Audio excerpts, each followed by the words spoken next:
अस्सलामुअलैकुम दोस्तों, ਤੁਸੀਂ ਵੇਖ ਰਹੇ ਹੋ ਪਾਕ ਪੰਜਾਬ ਟੀਵੀ ਤੇ ਮੈਂ ਆ ਤੁਹਾਡਾ ਦੋਸਤ ਅਬਦੁਲ ਵਾਹਿਦ।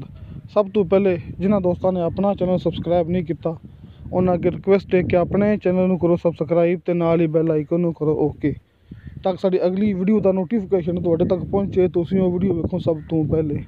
ਦੋਸਤੋ ਮਾਸ਼ਾਅੱਲਾ ਅੱਜ ਆਪਾਂ ਨੂੰ शाह साहब ने नैयर अब्बास शाह साहब ने एक सस्ती ज़मीन की वीडियो भेजी है जी कि भरावां दे सामने बिल्कुल लिंक रोड के उपर इनका फ्रंट है। ये दोवें साइडों पर ज़मीन है तो 86 कनाल ज़मीन 86 कनाल ज़मीन है बिल्कुल लिंक रोड के उपर। मेन रोड तो कोई 14-15 किलोमीटर फासला जो मेन जातली रोड है, जातली स्टाप तो कोई 14-15 किलोमीटर सफ़र है। और ज़िला रावलपिंडी, तहसील गुजर खान, मौजा घोड़ा गुजरा।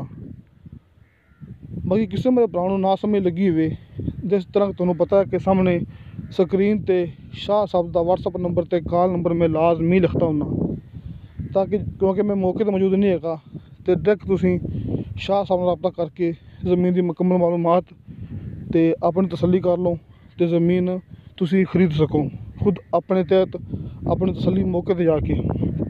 दोस्तों शाह साहब के कहने मुताबिक मैं दिखाना होना ज़मीन जिन्ना मैनू पता होंदा है, मैं भरावां दसदा होना कि 86 कनाल ज़मीन तकरीबन कोई अद्धा किलोमीटर फासला इस तो बिजली है, लेकिन ज़मीन इंतहाई सस्ती है।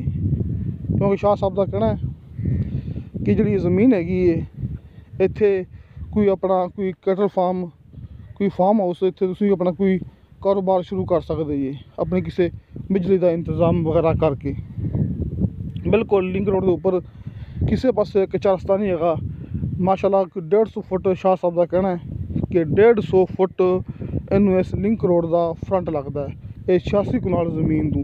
इस तो इलावा एक खुशी गल ये भी हैगी कि शाह साहब ने यह भी गल की कि इहदे आपां कम ज़मीन ले सकने।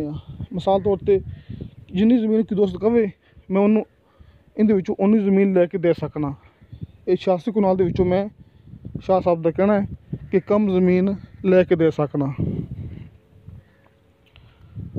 तो दोस्तों 1,20,000 रुपया ये कनाल की डिमांड है।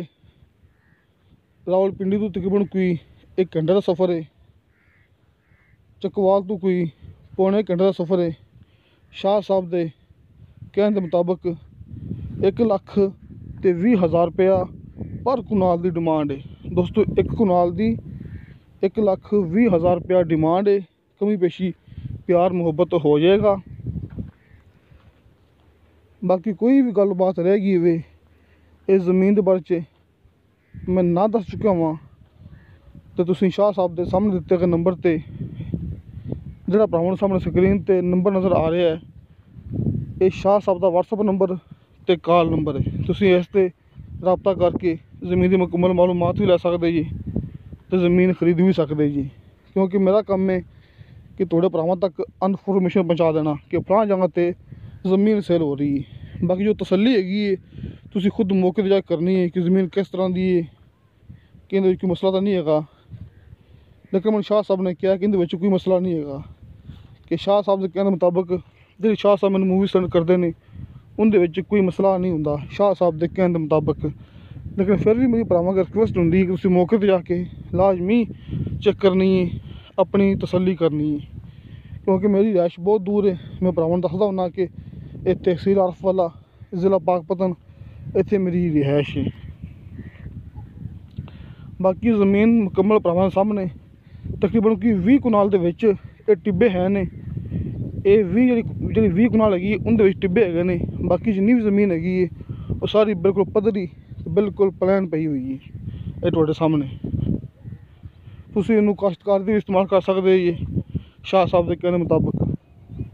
तो दोस्तों तुहानूं साडी वीडियो पसंद आवे साडी वीडियो लाइक ते शेयर ज़रूर करो तो अपने बेहतरीन जे कमेंट्स लैके भेजो। इंशाअल्लाह ताला मिलांगे अगली वीडियो ते। खुदा हाफिज़।